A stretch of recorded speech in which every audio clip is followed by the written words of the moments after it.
അംഗൻവാടി വിട്ട് കഴിഞ്ഞിട്ട് ഇങ്ങോട്ട് വന്നപ്പോ നമ്മുടെ സരസിച്ചയുടെ മോന്റെ കല്യാണം അല്ലായിരുന്നു ഇന്നലെ. ആ വീട്ടിലോട്ടൊന്ന് കേറി ഞാൻ ചെന്നപ്പോ പുതുമോടിയായിട്ട് പെണ്ണിരുന്ന് ചായ കുടിക്കുക. എന്നെ കണ്ട ഉടനെ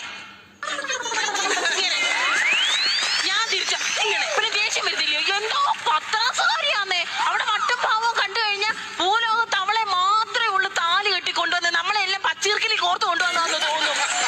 അങ്ങനെ അങ്ങനെ ഒന്നുമില്ലല്ലോ സത്യജി പറഞ്ഞു കൊടുക്കണം. ഞാൻ അയലത്തുകാരിയാ. സൂര്യോദയം വരുന്നതിന് മുന്നേ ഞാൻ അവരുടെ വീട്ടിൽ ചെല്ലും. നുണയും കൊതിയൊക്കെ ഞാൻ പറഞ്ഞു വേണം ഇനി അറിയാൻ. അങ്ങനെ ഒരു ബഹുമാനം എനിക്ക് തരണം. അതില്ല. ചായ കുടിച്ചത് വല്ല കപ്പും സോഫറും എടുത്തോണ്ട് ഒറ്റ പോക്ക് എന്ന ഒരാൾ വീട്ടിലോട്ട് ചെല്ലുമ്പോ ചായ വേണോ കുടിക്കുന്നോ അങ്ങനെ ഒരു മര്യാദ എനിക്ക് വേണ്ട. ഇവര് തന്നാലും പറഞ്ഞോണ്ട് നടക്കും. പക്ഷെ ഞാന് സുമതി ഇന്നലെ വീട്ടിലോട്ട് വന്ന് ഞാൻ ചായ കുടിച്ചോണ്ടിരിക്കുക. സുമതി ചായ വേണോ നിനക്ക്? വേണ്ടാന്ന് അവള് പറഞ്ഞു. 1000 തവണ അവൾ പറഞ്ഞു. പക്ഷെ ഞാൻ കൊടുത്തു. ഞാൻ എന്നിട്ട് ഞാൻ പറഞ്ഞോണ്ട് നടന്നില്ല ഞാൻ കുടിച്ചെന്റെ ബാക്കി ചായ കൊടുത്തേന്ന്. ആ ശീലം എനിക്കില്ല. അതുപോലെ ഇന്ന് രാവിലെ ഞാൻ ദോശ കഴിച്ചോണ്ടിരുന്നപ്പോ സുഹാസിനി ഇങ്ങോട്ട് വന്നു. ഞാൻ പറഞ്ഞു, സുഹാസിനി ദോശ വേണോ? ദോശ കഴിക്ക് നീ. നാണുള്ളവരാണെങ്കിൽ വേണ്ടാന്ന് പറയും. പക്ഷെ ഒറ്റയടിക്ക് അവള് വേണോന്ന് പറഞ്ഞു. അല്ല ഇങ്ങനെയുള്ള പെണ്ണുങ്ങളുണ്ടോ? ഇങ്ങനെയുള്ള അല്ല ഇങ്ങനത്തെ പെണ്ണുങ്ങളുണ്ടോ? അവിടെ സൂക്ഷിച്ച് ഇങ്ങോട്ടൊന്ന് നോക്കിക്കേ. മുഖം കയ്യേ കാല് ഇതുപോലൊക്കെ തന്നെ ഉള്ളു. പക്ഷെ ഇത്രയും വരത്തില്ല.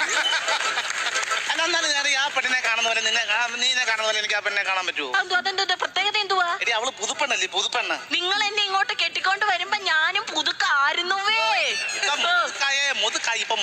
എന്തോ ആന്നടി മുതുകുളങ്കാരി. പിന്നെ കൂട്ടുകാരൊക്കെ എന്താ പറയുന്നത്? കൂട്ടുകാരെന്ന് പറഞ്ഞു കഴിഞ്ഞാല് ഞാന് അബുദാബി നേരെ ദുബായിൽ ഇരുന്നത്. ദുബായിൽ ഇങ്ങനെ അറേബ്യയിൽ നിൽക്കുവാ ഞാൻ. അവിടെ സമയത്ത് എന്റെ കൂടെ പഠിച്ച മേരിക്കുട്ടി, ഞാൻ അവളെ അവിടെ വെച്ച് കണ്ടായിരുന്നു. ഞാൻ നിനക്കുള്ള സ്വർണം ഒരു ഭാഗം ഞാൻ കൊണ്ടുവന്നിട്ടുണ്ട്. പിന്നെ ഈ മേരിക്കുട്ടി ഞാനവിടെ കുറച്ച് നേരം സംസാരിച്ചിരുന്ന സമയത്ത് മേരിക്കുട്ടി എന്റെ നമ്പർ അങ്ങ് വാങ്ങിച്ചു. ഇങ്ങനെ അച്ഛന് മാറ്റിട്ടുണ്ട് 1.5 ഗ്രാമിന്റെ ഒരു മാല. എന്തോ കാര്യത്തിലായിരുന്നു അച്ഛന് വേണ്ടി ഈ ഇറക്കമുള്ള ഒരു മാല ഉണ്ടായിരുന്നു. അല്ല എന്റെ മാലയുടെ കൂട്ടി യോജിപ്പിച്ചിട്ട് എന്റെ ഈ പുക്കളുടെ ഇവിടെ കിടക്കട്ടോ. അതാകുമ്പോഴേ ലോക്കറ്റ് പുക്കളിപ്പിടിക്ക് നിന്റെ അച്ഛൻ അവിടെ കിടക്കണം. പിന്നെ അങ്ങനെ ഇവളുമായിട്ട് നടന്ന് സംസാരിച്ച് അവളെല്ലാം നടന്നു കഴിഞ്ഞപ്പോ ഈ മേരിക്കുട്ടി എന്നോട് പറയാം, നമുക്കൊരു ഗ്രൂപ്പ് ക്രിയേറ്റ് ചെയ്യാമെന്ന്. നിന്റെ അമ്മയ്ക്ക് ഒരു വള വാങ്ങിച്ചിട്ടുണ്ട്.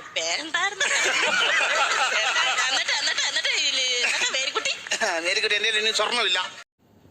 നാളെ കൂട്ടുകാരൊക്കെ ടൂറിന് പോവും. എനിക്കും പോകണം. ഈ വാക്കിനങ്ങോട്ട് ചെന്ന് പറഞ്ഞാൽ നിന്നെ ചാടിക്കും.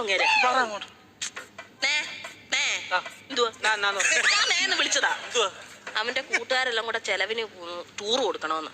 എന്തോ കൊക്കം പിച്ചടി പറയും. കൂട്ടുകാരെല്ലാം കൂടെ ടൂറിന് പോകുന്ന ചെലവിന് കൊടുക്കണമെന്ന്. കൂട്ടുകാർക്കെല്ലാം കൂടെ ചെലവിന് കൊടുക്കണം. ഞാൻ കൂടെ ഉണ്ടാക്കി വെച്ചേക്ക് പോണം. അതല്ലെന്ന് കുഞ്ഞിന് എന്തേലും കൈമണി കൊടുക്കാനെന്ന്. എവിടാ പോന്നെ? എവിടാടാ പോന്നെ?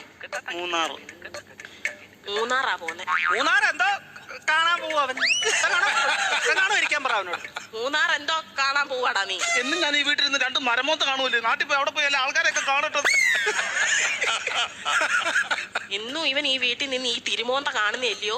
നാട്ടിലങ്ങനെ പോയി നല്ലൊരു മോന്ത കാണും. അവൻ 2 മോന്തയുടെ കാര്യമെന്നല്ലേ പറഞ്ഞു. ഒരെണ്ണം ഞാനിപ്പോ കട്ട് ചെയ്തു. നീ മിടിക്കുക ഇടയ്ക്ക് എന്നിട്ടേ അവൻ പറയുന്ന എന്നോടും ഞാൻ പറയുന്ന അവനോടും പറഞ്ഞാൽ മതിയല്ലോ. തീർന്നല്ലോ, പഠിക്കണ്ടല്ലോ, മിടിക്കുക. പൈസ വല്ലതും കൊടുക്കുന്നേ.